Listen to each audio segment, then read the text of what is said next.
BPL এ দল পেলেন না মুশফিকুর রহিম, মাহমুদুল্লাহ রিয়াদ।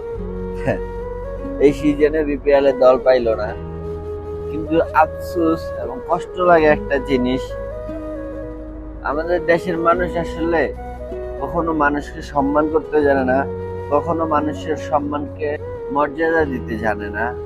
এই দেখুন, দুইটা প্লেয়ার আন্তর্জাতিক টিমে খুবই খারাপ খেলে, তাও না, এর থেকে বাজে বাজে প্লেয়ার গুলা যখন দলে চান্স পায় তখন আপনার থেকে কেমন লাগে?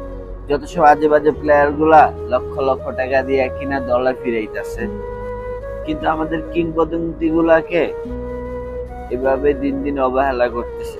অথচ পাশের দেশকে দেখুন, তাদের এক একটা প্লেয়ারকে স্বর্ণের মতন মোড়ায় রাখতেছে, অথচ দিন শেষে আমাদের দেশের মানুষকে, আমাদের দেশের প্লেয়ারকে কিভাবে অবহেলা করতেছে। আসলে ভাই, বিপিএলটা খেলাটা দেখা মানে আপনি কি বুঝেন? একটা সিনিয়র প্লেয়ারে যখন একটা টিমে দেখবো, ওই খেলাটা দেখার মজাটাই থাকে অন্যরকম, ঠিক আছে?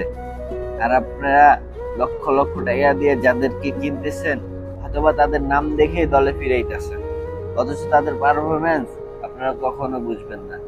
হয়তোবা এখন মুশফিক মাহমুদুল্লাহ রিয়াদকে সম্মান দেওয়ার জন্য কোন একটা দল ফিরাবে, তবে এই সম্মানের কোনো প্রয়োজন নেই, যে সম্মান তাদেরকে বিপিএল দিতে পারে নাই।